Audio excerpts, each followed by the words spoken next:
ಕೌಶಲ್ಯಾಧಾರಿತ ವ್ಯಕ್ತಿತ್ವವನ್ನು ರೂಪಿಸುವುದರಿಂದ ಸದೃಢ ಭಾರತದ ಸ್ಕಿಲ್ ಇಂಡಿಯಾ ಕನಸು ನನಸಾಗಿಸಲು ಸಾಧ್ಯ ಎಂದು ಸಂಸದ ವಿಶ್ವೇಶ್ವರ ಹೆಗಡೆ ಕಾಗೇರಿ ಹೇಳಿದರು. ಅವರು ತಮ್ಮ ಕಚೇರಿ ಸಭಾಭವನದಲ್ಲಿ ಸ್ಕಾಡ್ವೇಸ್ ಸಂಸ್ಥೆ, ಗುಜರಾತ್ನ ದೇಸಾಯಿ ಫೌಂಡೇಶನ್ ಹಾಗೂ ಸೆಜಿಲಿಟಿ ಸಂಸ್ಥೆಗಳ ಸಹಯೋಗದಲ್ಲಿ ಬ್ಯೂಟಿಷಿಯನ್ ತರಬೇತಿ ಪಡೆದ 75 ಯುವತಿಯರಿಗೆ ಸ್ವಯಂ ಉದ್ಯೋಗ ಆರಂಭಿಸಲು ಬೇಕಾಗುವ ಸೌಂದರ್ಯ ಸಲಕರಣೆಗಳ ಕಿಟ್ ವಿತರಿಸಿ ಮಾತನಾಡಿದರು.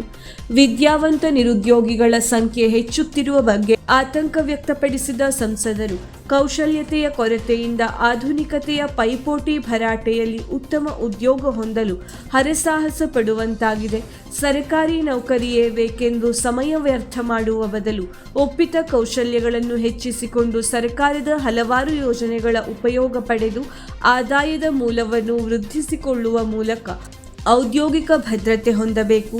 ಸ್ವತಂತ್ರ ಉದ್ಯಮ ಆರಂಭಿಸುವುದರ ಮೂಲಕ ಸ್ವಾವಲಂಬಿ ಬದುಕಿಗೆ ಆದ್ಯತೆ ನೀಡಿ ಎಂದರು. ಸ್ಕಾಡ್ವೇಸ್ ಸಂಸ್ಥೆಯ ಕಾರ್ಯಗಳನ್ನು ಪ್ರಶಂಸಿಸಿದ ಕಾಗೇರಿಯವರು 21ನೇ ಶತಮಾನದ ವೃತ್ತಿಪರ ಕೌಶಲ್ಯಗಳನ್ನು ಪರಿಚಯಿಸುವಂತೆ ಸಂಸ್ಥೆಯ ಮುಖ್ಯಸ್ಥರಿಗೆ ಈ ವೇಳೆ ಕೋರಿದರು. ಕಾರ್ಯಕ್ರಮದಲ್ಲಿ ಉಪಸ್ಥಿತರಿದ್ದ ಸ್ಕಾಡ್ವೇಸ್ ಸಂಸ್ಥೆಯ ಸಹ ಕಾರ್ಯದರ್ಶಿ ಪ್ರೊಫೆಸರ್ KN ಹೊಸ್ಮನಿ ಮಾತನಾಡಿ, ಸಂಸ್ಥೆಯ 9 ವಿಭಾಗದಲ್ಲಿ ಕೌಶಲ್ಯ ಅಭಿವೃದ್ಧಿ ಕಾರ್ಯಕ್ರಮವು ಒಂದಾಗಿದ್ದು, ಯುವಕರ ಬೇಡಿಕೆ ಮತ್ತು ಅವಶ್ಯಕತೆಗಳನ್ನು ಆಧರಿಸಿ ತರಬೇತಿ ನೀಡಲಾಗುತ್ತಿದ್ದು, ಉನ್ನತ ಮಟ್ಟದ ತರಬೇತಿಗಾಗಿ ಮಾನವ ಸಂಪನ್ಮೂಲ ಅಭಿವೃದ್ಧಿ ಹಾಗೂ ಸಂಶೋಧನಾ ಕೇಂದ್ರವನ್ನು ಆರಂಭಿಸುವ ಉದ್ದೇಶ ಹೊಂದಲಾಗಿದೆ ಎಂದರು. ಸ್ಕಾಡ್ವೇಸ್ ಸಂಸ್ಥೆಯ ಕಾರ್ಯನಿರ್ವಾಹಕ ನಿರ್ದೇಶಕ ಡಾಕ್ಟರ್ ವೆಂಕಟೇಶ್ ನಾಯ್ಕ್ ಪ್ರಾಸ್ತಾವಿಸಿ ಮಾತನಾಡಿ, ಸಂಸ್ಥೆಯ ಕೌಶಲ್ಯ ತರಬೇತಿ ಕ್ಷೇತ್ರದಲ್ಲಿ ಕೈಗೊಂಡಿರುವ ಯೋಜನೆಗಳ ಬಗ್ಗೆ ಮಾಹಿತಿ ನೀಡಿ, ಕಳೆದ 20 ವರ್ಷಗಳಲ್ಲಿ 16,500ಕ್ಕೂ ಅಧಿಕ ಜನರಿಗೆ ಕೌಶಲ್ಯ ತರಬೇತಿ ನೀಡಿದ್ದು, 78% ಜನರು ಉದ್ಯೋಗ ಹಾಗೂ ಸ್ವಯಂ ಉದ್ಯೋಗ ಹೊಂದಲು ಸಾಧ್ಯವಾಗಿದೆ ಎಂದರು.